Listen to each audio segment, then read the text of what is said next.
लोकसभा चुनाव हुए हैं, उसमें एक बहुत बड़ा ही रोचक जानकारी फरीदकोट से आई और यह कि पंजाब में इंदिरा गांधी के हत्यारे बेअंत सिंह के बेटे सरबजीत सिंह खालसा वहां से चुनाव जीत लेते हैं। और ये अपने आप में एक कांग्रेस के लिए तो सबसे बड़ा सदमा के रूप में आता है। हाँ, ये आप एक सेकेंड के लिए कह सकते हैं कि किसी के पिता यदि हत्यारे थे या कोई जघन्य अपराध में वे शामिल भी थे, तो उनके बेटा की उसमें क्या गलती है, यह सही बात है।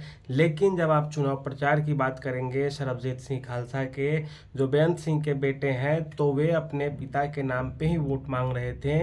और पंजाब में उनके पिता की जो कद है वह किसी भी अन्य नेता के कद से कहीं ज़्यादा है, क्योंकि जो बेअंत सिंह के बेटे हैं अभी सरबजीत सिंह खालसा, वे जो चुनाव लड़ रहे थे तो वे घर घर यही खबर दे रहे थे कि वे अपने पिता के नाम पे वोट मांग रहे हैं, वे फलाने के बेटे हैं, उनके पिता ने सिख धर्म के लिए ऐसे ऐसे काम किए हैं। और लोग उनसे जुड़ते चले गए और जितने भी लंगर थे पंजाब में, जितने गुरुद्वारे थे, सभी ने उनका मदद किया। और वे एक तरह से देखिए तो निर्दलीय चुनाव जीत जाते हैं। वे आम आदमी पार्टी पर भी भारी पड़ते हैं, शिरोमणि अकाली दल पे भारी पड़ते हैं, कांग्रेस के प्रत्याशियों पे भारी पड़ते हैं, और इस तरह से देखिए तो वे चुनाव जीत भी जाते हैं। अब बात रही क्या पंजाब में सचमुच में खालिस्तान का समर्थन बढ़ता जा रहा है, खालिस्तान की मांग उठने वाली है पंजाब से, तो यह एक अलग मुद्दा है। लेकिन आप देखें तो सरबजीत सिंह खालसा का चुनाव प्रचार कौन कर रहे थे? पहले अमृतपाल सिंह कर रहे थे, जिन्हें एनएसए लगाकर, नेशनल सिक्योरिटी एक्ट लगाकर असम की जेल में बंद कर दिया गया है, वे भी चुनाव प्रचार कर रहे थे उनका। इसके अलावा भी बात की जाए तो बेअंत सिंह का नाम तो था ही घर घर में। इसके अलावा जो भिंडारेवाला थे, जिनके कारण खालिस्तान आंदोलन की शुरुआत हुई थी, जो एक अलग देश मांग रहे थे खालिस्तान भारत से, उस भिंडारेवाला के जयकारे भी लगते हैं गुरुद्वारे में जब जीत जाते हैं वे। उनका नाम भी खैर बैनर पोस्टर में चुनाव के दौरान लगा करता था।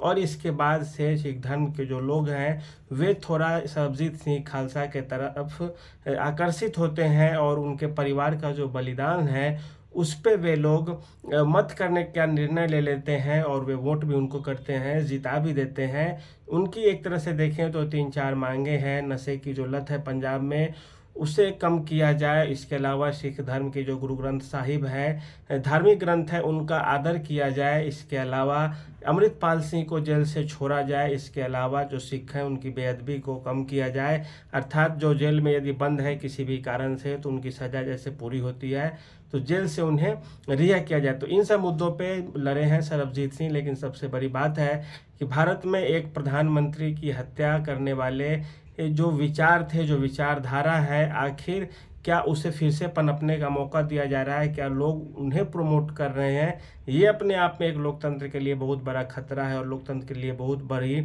चुनौती भी बनने जा रही है कि आखिर अगर ये विचार आगे आएंगे तो यह लोकतंत्र के लिए खतरा है। अगर उन विचारों को भुला करके एक नए राष्ट्र के निर्माण की बात की जाए, पुराने मतभेदों को भुलाकर आगे बढ़ने की बात की जाए, तब तो यह सही है। लेकिन पंजाब में 2 सांसद, अमृतपाल सिंह का जीतना और सरबजीत सिंह खालसा का, जो बेअंत सिंह के बेटे हैं, जिन्होंने इंदिरा गांधी की हत्या की थी। बेअंत सिंह से यहाँ तक जब पूछा गया था कि तुम्हारे बच्चे छोटे हैं, अभी तुमने कुछ नहीं सोचा उनके लिए, तो उन्होंने कहा था कि बच्चों की परवाह नहीं करता, हमें अपने धर्म की परवाह है। इसके अलावा बात करें तो पहली बार नहीं है, क्योंकि इंदिरा गांधी की हत्या तो 1984 में हुई थी।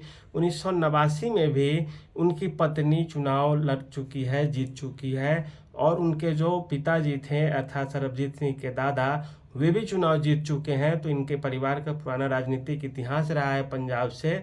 लेकिन इस बार और अभी के समय जब कहा जा रहा है खालिस्तान का समर्थन बढ़ता जा रहा है कि मांग उठने वाली है भविष्य में, ऐसे समय में इन विचारों के साथ चुनाव लड़ना और जीत भी जाना एक तरह से खुफिया एजेंसी, गृह व्यवस्था के लिए एक तरह की चुनौती भी हो सकती है। तो आज के लिए इतना ही, धन्यवाद।